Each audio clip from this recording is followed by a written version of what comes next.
Betrayal stings worst when it comes from your own kin. Stripped of an $80 million corporate empire by her playboy brother, Vivian Gallagher found herself banished to a worthless patch of Nevada wasteland with nothing but a deed. Left with absolute ruin, she picked up a shovel and started to dig. Rain lashed against the floor-to-ceiling windows of Fiona Walsh's downtown Seattle law office, blurring the city skyline into a jagged smear of grey. Inside the boardroom, the atmosphere was suffocatingly dry. Vivian Gallagher sat perfectly still, her hands folded neatly in her lap, her knuckles white. Across the mahogany table lounged her older brother, Gregory. He was scrolling through his phone, a faint, bored smirk playing on his lips, as if they were waiting for a delayed flight rather than the final reading of their father's will. William Gallagher had built Gallagher Freight and Logistics from a single rusted delivery truck into an $80 million empire. For the last 10 years, Vivian had been the engine of that empire. As chief operating officer, she routinely worked 80-hour weeks, navigated grueling union negotiations, and spearheaded the company's expansion into automated supply chains. She had sacrificed her 20s and early 30s for the family business, missing weddings, vacations, and countless nights of sleep. Gregory, on the other hand, had spent the last decade primarily on yachts in Ibiza and at ski resorts in Chamonix, funneling his generous consulting stipend into bad investments and worse habits. When their father's health rapidly declined from early-onset dementia, it was Vivian who managed his care, while Gregory only flew back for the final 2 weeks, hovering around the hospital room with a sudden, uncharacteristic devotion. Fiona, the senior estate attorney, adjusted her reading glasses and cleared her throat. We now come to the distribution of the primary assets, including controlling interest in Gallagher Freight and Logistics, the Mercer Island estate, and all liquid financial accounts. Vivian leaned forward slightly. This was the moment. She expected a 50-50 split of the assets, though her father had always promised her the controlling voting shares of the company to ensure its stability. To my son, Gregory Gallagher. Fiona read her voice, maddeningly even. I leave my entire 82% ownership stake in Gallagher Freight and Logistics, the Mercer Island property, and the contents of my primary investment portfolios, trusting him to lead the family legacy into the future. The words hung in the sterile air. Vivian's ears began to ring. The sound of the rain against the glass suddenly faded into a muted hum. She stared at Fiona, waiting for the punchline, waiting for the addendum. And to my daughter Vivian, she managed to whisper, her voice cracking. Fiona looked up, her expression tightening with professional sympathy. She flipped to the next page.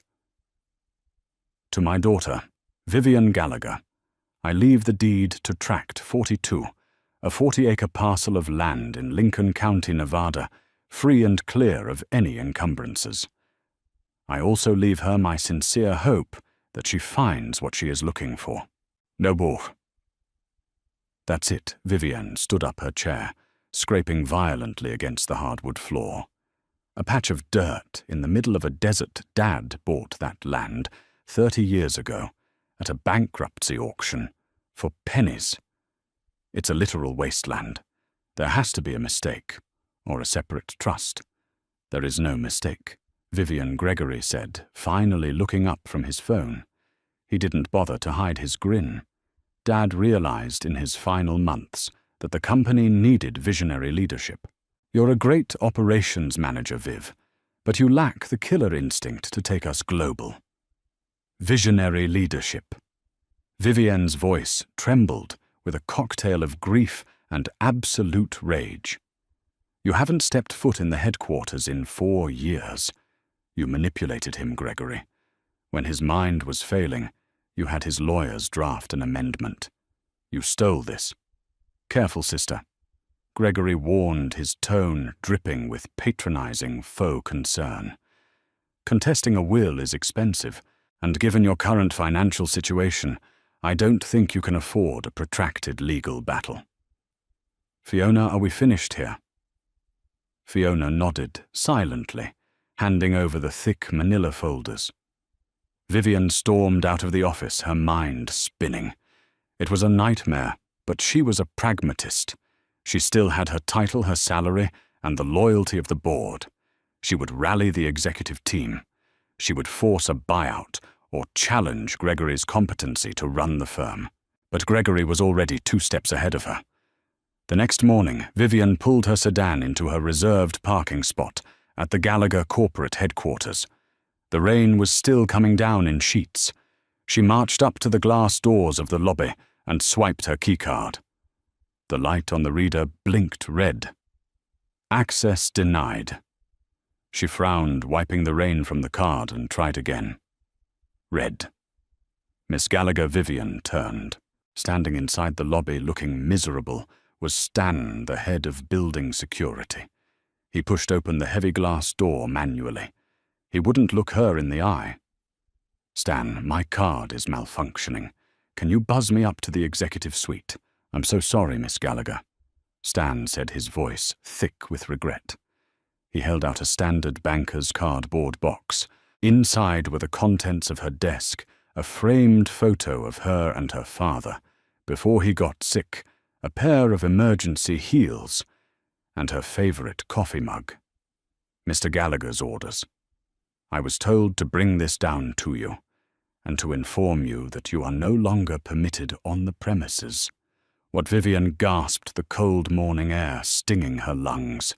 From the elevator bank, Gregory emerged, flanked by 2 sharp-suited corporate lawyers. He strolled across the lobby, his designer shoes clicking against the polished marble, and stopped just behind the security line. "Morning, Viv," he said cheerfully. He slipped a sealed envelope into her cardboard box. "That's your termination notice, effective immediately. The board convened at 7 a.m. We've decided to go in a different direction with the COO position." "You can't do this." Vivian spat her hands, shaking so hard the box nearly slipped from her grip. "I built the new logistics network. Half the clients only signed because of me, and they'll stay because of our new pricing model." Gregory replied smoothly. "Oh, and regarding your severance, the legal team found several irregularities in your departmental spending over the last quarter. We'll be withholding your golden parachute pending a full forensic audit, which frankly could take years. It was a blatant, fabricated lie, designed to starve her of resources." Gregory knew she had poured all her personal savings into her father's out-of-pocket experimental medical treatments over the past year, expecting her inheritance to replenish her accounts. He was systematically cutting her off at the knees, ensuring she had no capital to hire a lawyer and fight the will. "You're going to run his legacy straight into the ground," Vivian said, her voice dropping to a lethal whisper. "I'm going to sell it in 2 years to a private equity firm for $150 million, Gregory corrected her, winking. "Enjoy the desert, Viv. Don't forget to pack sunscreen." He turned and walked away, the lawyers trailing behind him like obedient hounds. Stan gave her one last, deeply apologetic look before stepping back and letting the heavy glass doors swing shut, locking with a definitive hollow click. Vivian stood alone on the wet pavement, holding a cardboard box of her memories utterly exiled from the only life she had ever known. 3 weeks later, the reality of her ruin had fully settled in. Vivian sat in her dimly lit apartment, surrounded by half-packed moving boxes. Her bank accounts were draining at an alarming rate. Seattle rent was merciless, and every law firm she consulted required a minimum retainer of $50,000 to even glance at a corporate probate challenge against a billionaire estate. She was cornered, isolated, and effectively erased. Desperation bred strange compulsions. With her eviction notice looming on the kitchen counter, Vivian found her eyes repeatedly drawn to the heavy cream-colored deed sitting on her coffee table. Tract 42. Lincoln County, Nevada. Why had her father kept it? William Gallagher was a man who optimized everything. If an asset wasn't generating revenue, he liquidated it. Yet he had paid the minimal property taxes on this useless patch of dirt for 3 decades. I leave her my sincere hope that she finds what she is looking for. The words haunted her. Was it a cruel joke orchestrated by Gregory? Or was it a message from the man who had taught her everything she knew about hidden value? With nothing left to lose, Vivian packed her SUV with jugs of water camping gear and whatever non-perishable food she could afford. She drove south, leaving the damp green pines of Washington for the blistering, bleached expanses of the American Southwest. Lincoln County was vast, unforgiving, and mostly empty.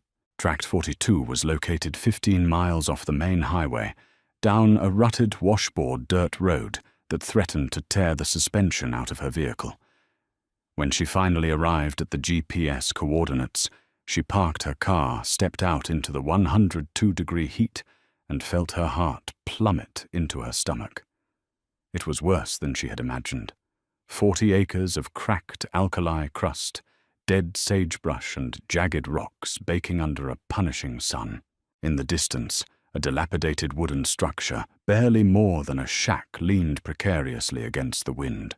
There was no water, no power lines, no sign of life, except a lone hawk circling lazily in the thermals above.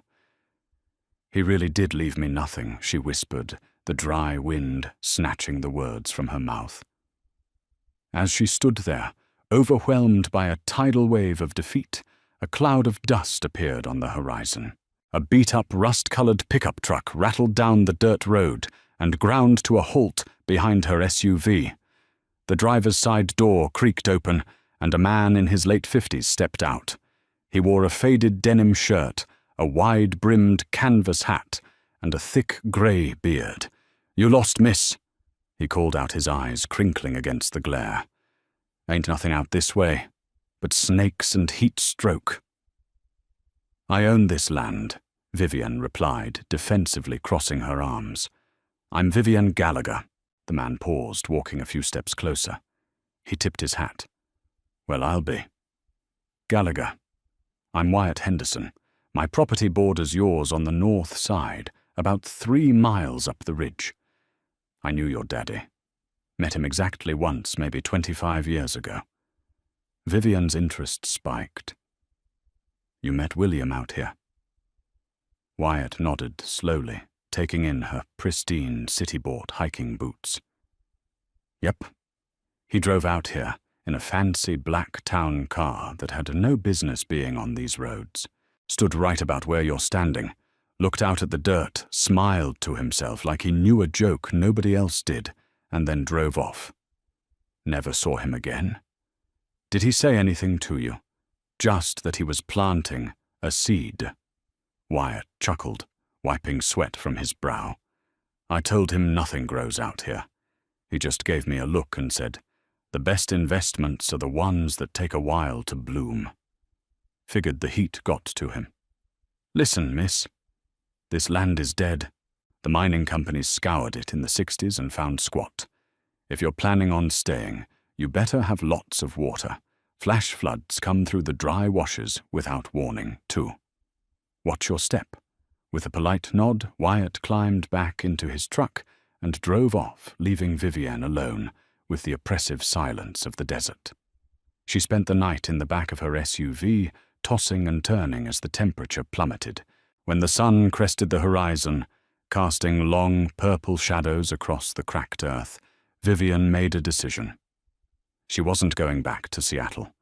She wasn't going back to beg Gregory for a settlement. If this was all she had, she was going to know every inch of it. She spent the next 2 days walking a grid pattern across the 40 acres.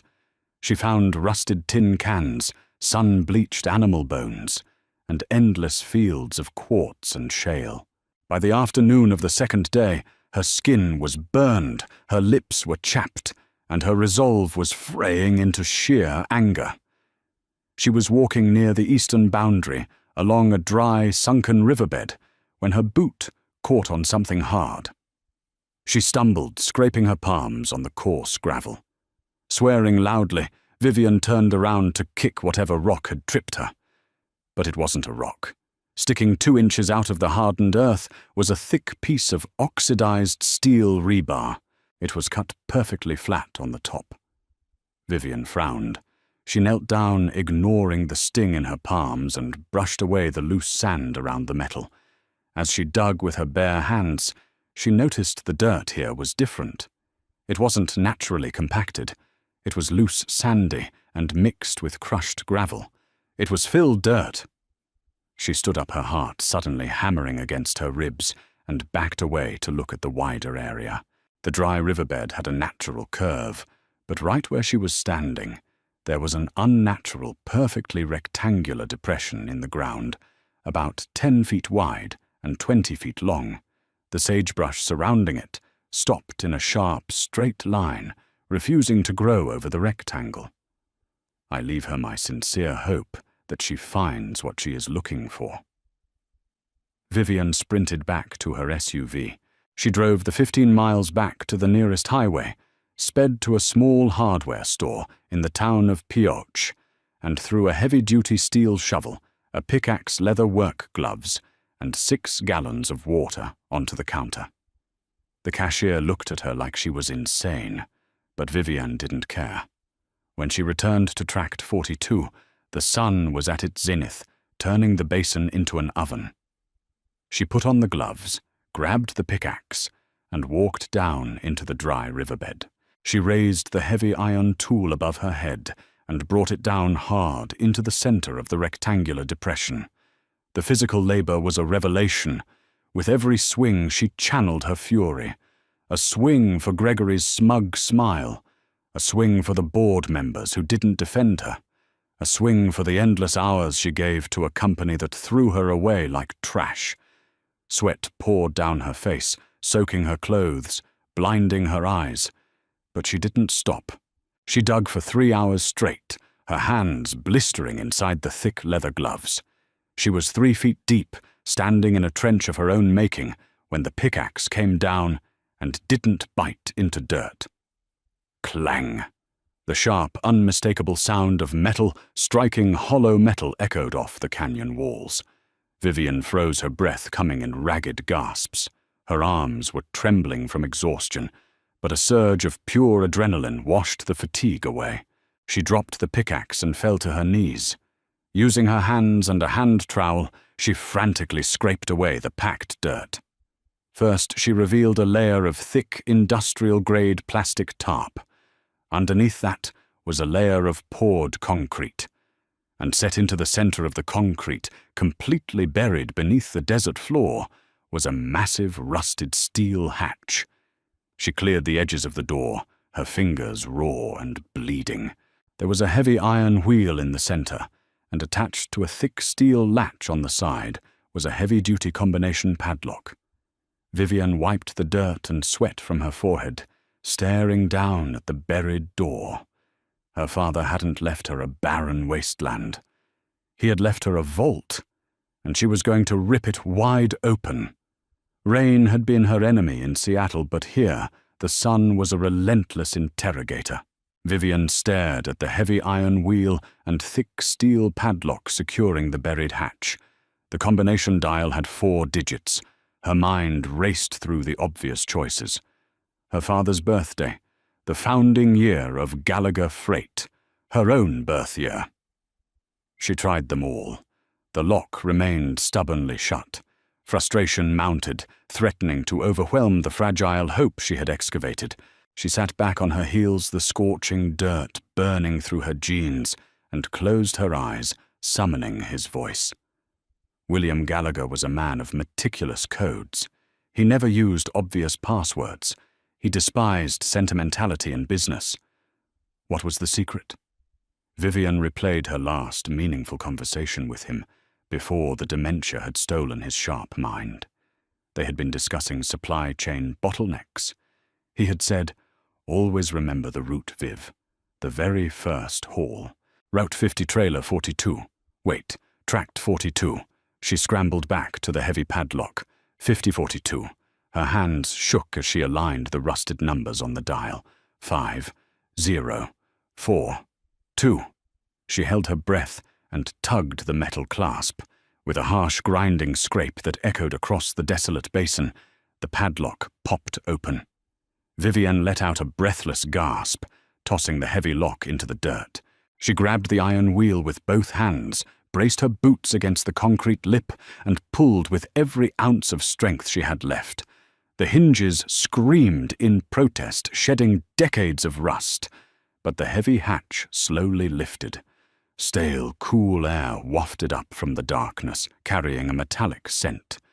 Reaching into her pocket, she retrieved her phone, turning on the flashlight before aiming the beam down the dark hole. A rusted metal ladder descended into a concrete shaft. Vivienne did not hesitate.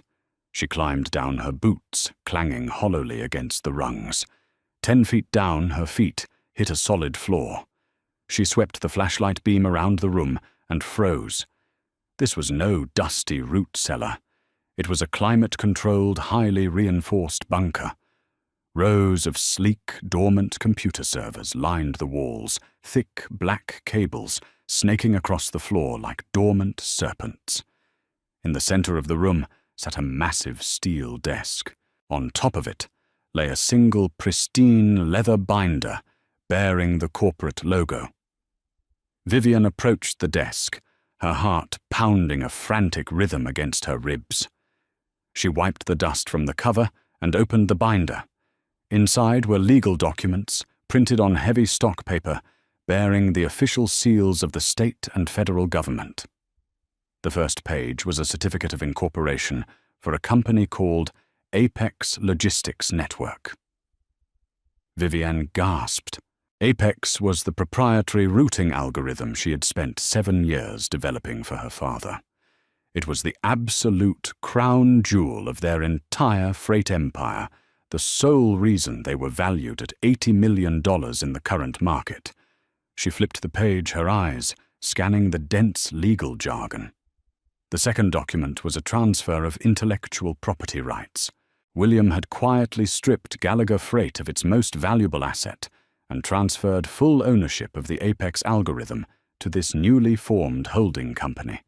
And there listed as the sole proprietor, CEO, and 100% shareholder of Apex Logistics Network was Vivienne Gallagher. The physical servers powering the entire continental network were not in Seattle.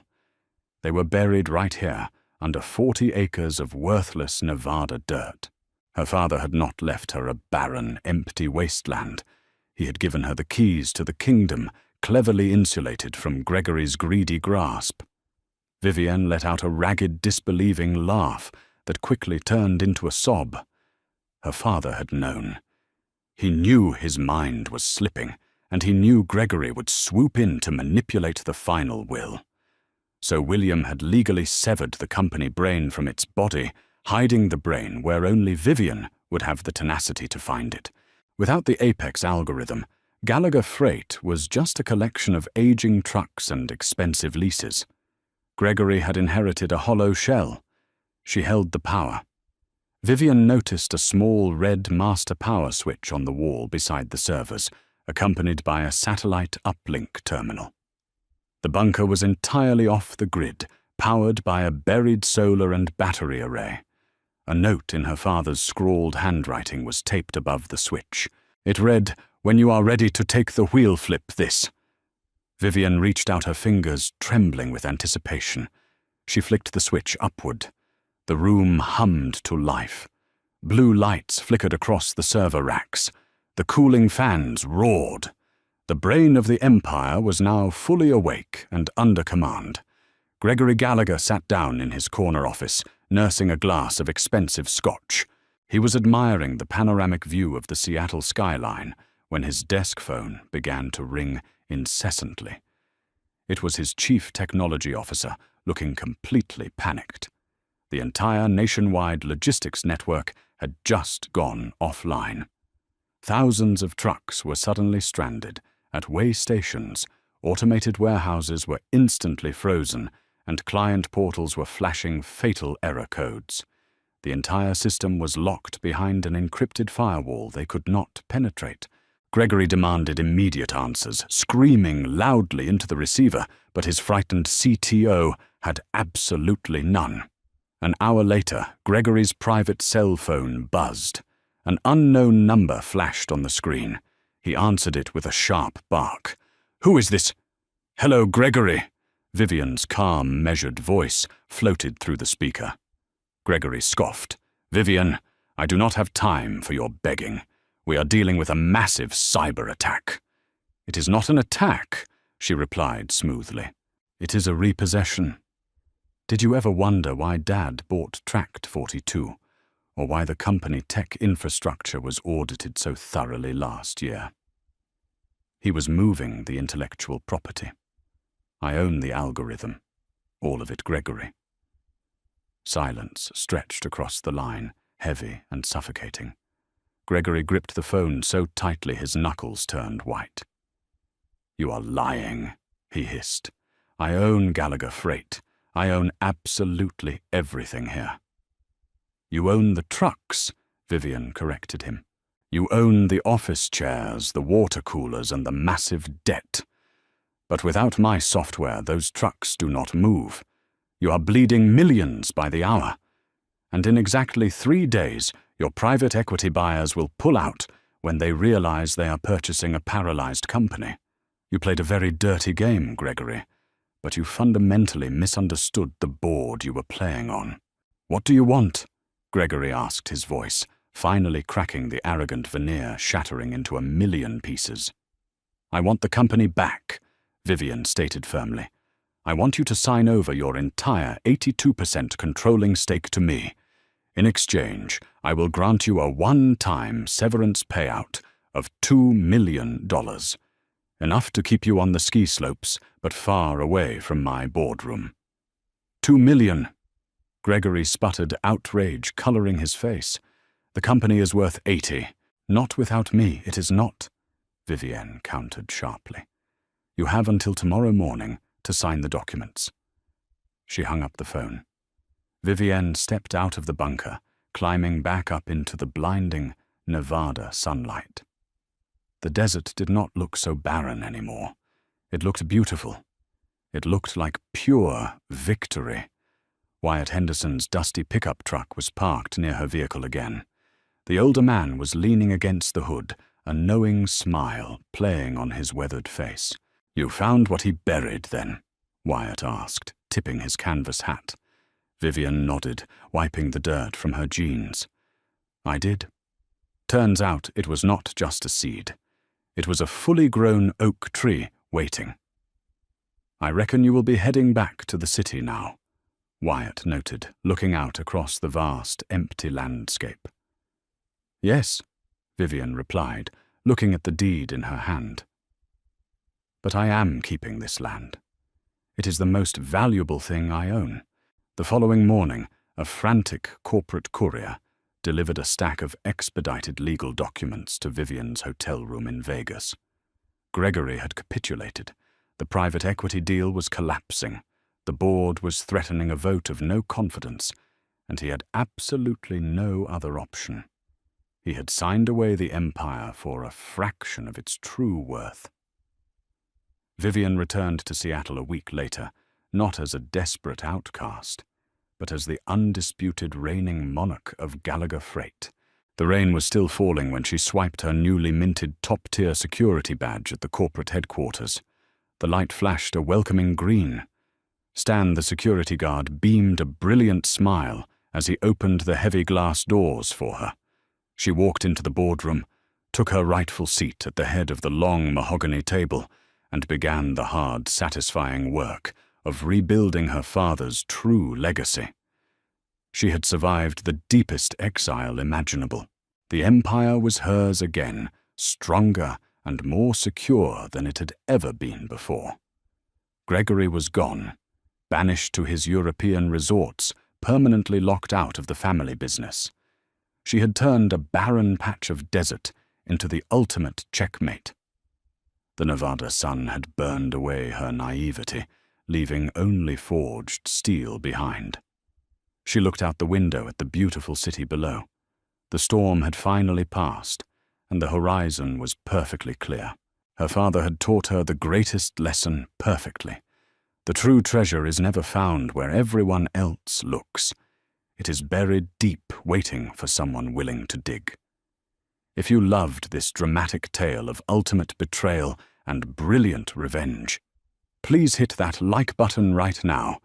Do not forget to share this incredible story with your friends and family.